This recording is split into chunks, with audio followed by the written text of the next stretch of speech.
Hello students, कैसे हैं आप लोग। मेरा नाम दीपक है और ये हमारा चैनल है साई अकेडमी फॉर सक्सेस। बच्चों, इंग्लिश स्पीकिंग की इस क्लास के अंदर आज हम प्रेजेंट परफेक्ट कॉन्टिन्यूअस डिस्कस करने वाले हैं। As you know that we are running a programme of time and tenses. हम टाइम एंड टेंसेज कैटेगरी पढ़ रहे हैं जिसमें हमने प्रेजेंट इंडेफिनिट, प्रेजेंट कॉन्टिन्यूअस और प्रेजेंट परफेक्ट टेंस पढ़ लिए हैं। आज बच्चों हम present perfect continuous tense discuss करने वाले हैं। जैसे इसमें लिखा है कॉन्टिन्यूअस, वैसे ही ये प्रेजेंट परफेक्ट कॉन्टिन्यूअस है। ये प्रेजेंट कॉन्टिन्यूअस से काफ़ी रिलेट करता है, यानी it is related with continuous tense. जहाँ तक इसकी पहचान का सवाल है, पहचान लगभग वैसी ही है। I am using the word approximately, यानी लगभग। प्रेजेंट कॉन्टिन्यूअस टेंस में जो होता है वो रहा है, रही है, रहे हैं आदि शब्द आते हैं। एंड प्रेजेंट परफेक्ट कॉन्टिन्यूअस के अंदर रहा है, रही है प्लस समय आ जाता है बच्चों। यानी प्रेजेंट कॉन्टिन्यूअस में कोई काम लंबे समय से हो रहा है तो क्या है वो प्रेजेंट, कोई काम हो रहा है तो प्रेजेंट कॉन्टिन्यूअस, यानी जो प्रेजेंट में हो रहा है अभी।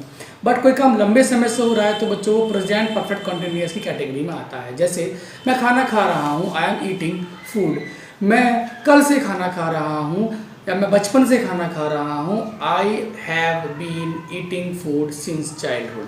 ऐसे वाक्य हैं जिनमें कुछ समय निर्धारित कर दिया जाता है, जिसमें कोई टाइम मेंशन कर दिया जाता है, तो उसको हम प्रेजेंट परफेक्ट कॉन्टिन्यूअस की कैटेगरी में रखते हैं।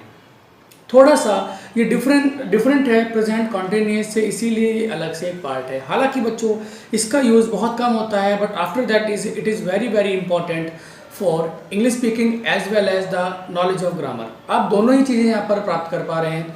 इंग्लिश स्पीकिंग भी आप तभी कर पाएंगे जब थोड़ा सा आपको टेंसेस की नॉलेज होगी, जैसे हम लोग थोड़ा डिस्कस कर रहे हैं। और इंग्लिश ग्रामर भी आपकी यहाँ से इंप्रूव होनी शुरू हो जाएगी। मैं ग्रामर की सारी वीडियोस जरूर बनाऊंगा, आप बस देखते जाइए। डेली एक वीडियो आपको इंग्लिश की ज़रूर मिल जाएगी। तो बच्चों शुरू करते हैं प्रेजेंट परफेक्ट कॉन्टिन्यूअस टेंस। जैसे मैंने इसकी पहचान आपको बताई, the work is started but not yet finished but work is going on from a long time, यानी कार्य बहुत लंबे समय से हो रहा है। इस कार्य को हम लोग बहुत टाइम से कर रहे हैं, या हमने यहाँ पर समय को मेंशन कर दिया है। सबसे पहले बच्चों हम लोग बात करेंगे इसकी हेल्पिंग वर्ब की। As I have mentioned you in every video कि हेल्पिंग वर्ब और verb is very important for time and tenses. जब भी हम टाइम एंड टेंसेज करते हैं तो हेल्पिंग वर्ब और वर्ब हमारे लिए बहुत इंपॉर्टेंट होती है। यहाँ हेल्पिंग वर्ब यूज होती है बच्चों has been and have been. Has been का यूज वैसे ही हम लोग करते हैं सिंगुलर नाउन के साथ, ही, शी, इट, दिस, दैट और एनी सिंगुलर नाउन, इन सभी के साथ हम हैज़ बीन का यूज करते हैं। वाइल हैव बीन का यूज हम प्लूरल नाउन के साथ करते हैं, आई, वी, यू एंड दे। इन सभी के साथ हम प्लूरल नाउन का यूज करते हैं बच्चों, यानी कि हैव बीन का यूज हम प्लूरल नाउन के साथ करते हैं। तो ये तो बात हुई हेल्पिंग वर्ब की। यहाँ पर V1 प्लस ING का यूज होता है। मैं आपको छोटी सी ट्रिक बताता हूँ बच्चों। किसी भी सेंटेंस में, किसी भी टेंस में, टाइम एंड टेंसेज में जिसमें कॉन्टिन्यूअस लगा होता है, वहाँ पर हम हमेशा V1 प्लस ING का यूज करते हैं। यानी we have to use V1 plus ING if there is continuous is return. अगर वहाँ पर कॉन्टिन्यूअस रिटर्न है तो हम V1 प्लस ING का यूज करते हैं बच्चों। तो जैसे प्रेजेंट कॉन्टिन्यूअस में हमने V1 प्लस ING का यूज़ किया, हम यहाँ पर भी V1 प्लस ING का ही प्रयोग कर रहे हैं। थोड़ा सा इसको रूल में डिफरेंस रहता है। Subject plus has been oblique have been plus V1 plus ING plus object and plus since for plus time. यहाँ पर हम लोगों को सिंस ऑब्लिक फॉर के विषय में थोड़ी जानकारी होनी आवश्यक है। सिंस का प्रयोग हम कहाँ करते हैं और फॉर का यूज़ हम कहाँ करते हैं। जब हम एग्जैक्ट टाइम की बात करते हैं तो हम वहाँ पर सिंस का यूज़ करते हैं। जैसे सिंस 8 o'clock, AM, PM, इस तरीके के जो वर्ड्स होते हैं जिसमें एक सटीक एग्जैक्ट हम टाइमिंग की बात करते हैं। जैसे o'clock हो गया बच्चों, AM हो गया, PM हो गया, ठीक है। मैंने अभी यूज़ किया था सिंस चाइल्डहुड।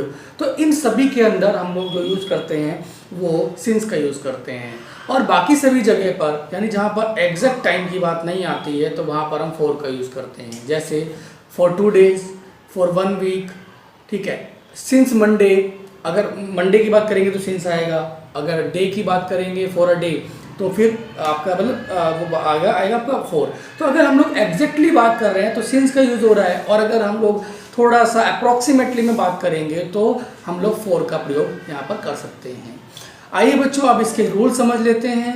वही हमने बात करनी है, affirmative, negative, interrogative, interrogative negative, doubles family and doubles family negative. सबसे पहले मैं बताता हूँ आपको अफर्मेटिव का rule. Subject plus has oblique have plus been plus V1 plus ING plus object plus since या फॉर प्लस टाइम। फिर हम लोग हैज़ हैव के बाद नोट लगाते हैं, subject plus has have plus not plus been plus V1 plus ING plus object. Then has have plus subject plus been plus V1 plus ING plus object. Then has oblique have plus subject plus not plus been plus V1 plus ING plus object. Then doubles family plus has oblique have plus subject plus been plus V1 plus ING plus object plus since for plus time. इस तरीके के sentences